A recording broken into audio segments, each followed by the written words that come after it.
रात का समय था। आसमान काला पड़ चुका था और हवा में एक अजीब सन्नाटा तैर रहा था।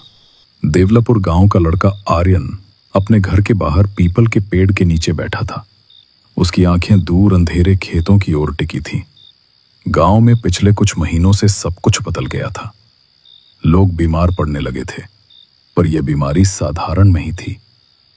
वे नींद में चलते, अजीब बातें करते और कई बार तो अपनी ही परछाई देखकर डर जाते। गांव में अफवाह थी कि देवलापुर पर किसी पुरानी आत्मा का साया है। आर्यन के मन में बेचैनी थी। उसे याद आया, कुछ महीने पहले चौधरी का बेटा करण अचानक अजीब हरकतें करने लगा था। सुना तुमने? चौधरी का लड़का रात को तालाब के पास जाता है। हाँ, और उसकी आवाज अब इंसानी नहीं लगती। पहले लोग हंसे, फिर डरने लगे।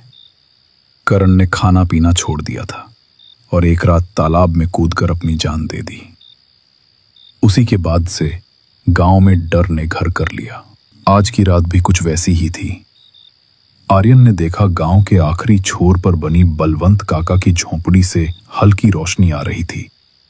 बलवंत काका गांव के सबसे शांत और समझदार व्यक्ति माने जाते थे, लेकिन इन दिनों वे रात भर जागते रहते थे।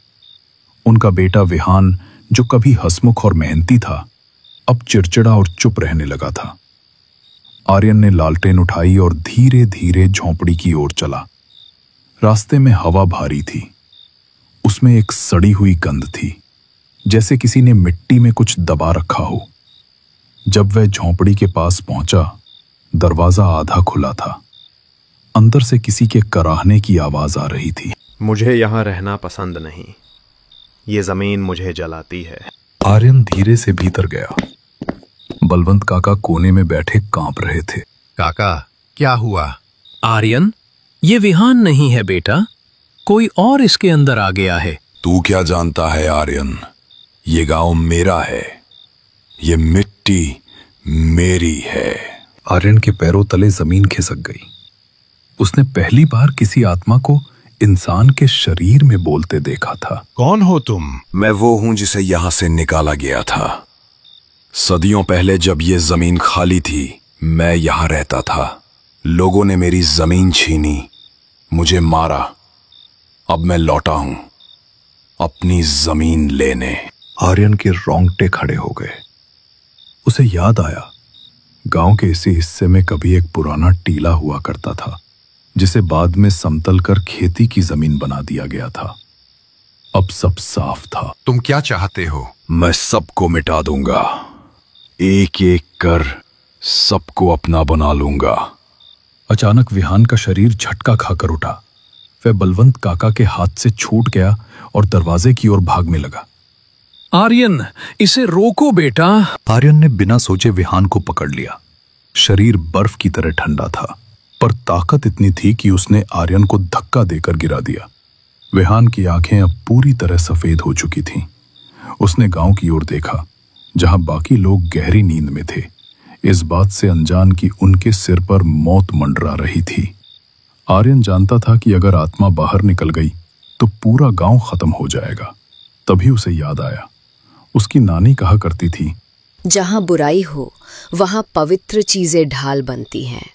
तुलसी का पत्ता, भक्ति का मंत्र, इन्हीं से बुराई भागती है। आर्यन चिल्लाया, काका, तुलसी के पत्ते लाओ। बलवंत काका झटपट उठे। कोने में रखे छोटे से डिब्बे से कुछ सूखे तुलसी के पत्ते निकाले। ये पत्ते मेरा क्या बिगाड़ेंगे? आर्यन ने कांपते हाथों से एक पत्ता उठाया और विहान के पास बढ़ाया। जैसे ही पत्ता पास आया, विहान का शरीर पीछे की ओर झुक गया। उसके चेहरे पर दर्द और गुस्सा दोनों थे। आर्यन ने दूसरा पत्ता उठाया और विहान के माथे पर रख दिया। अचानक झोंपड़ी हिल गई। हवा में अजीब सी गंध फैली और विहान का शरीर जोर से कांपा। अगले ही पल वो जमीन पर गिर पड़ा। झोंपड़ी में एक काली धुंध उठी, जो हवा में मिलकर गायब हो गई। कुछ देर बाद विहान ने आंखें खोली। वो जमीन पर पड़ा था, हाँफ रहा था। उसकी आंखें अब पहले जैसी थीं। आर्यन और बलवंत काका उसके पास बैठे थे। विहान, बेटा, तू ठीक है? काका, क्या हुआ मुझे? बलवंत काका ने उसे गले से लगा लिया। आर्यन की आंखों में सुकून था। उस रात के बाद देवलपुर में धीरे धीरे सब सामान्य होने लगा। लोगों की अजीब हरकतें रुक गईं। बच्चों की हंसी फिर से गूंजने लगी।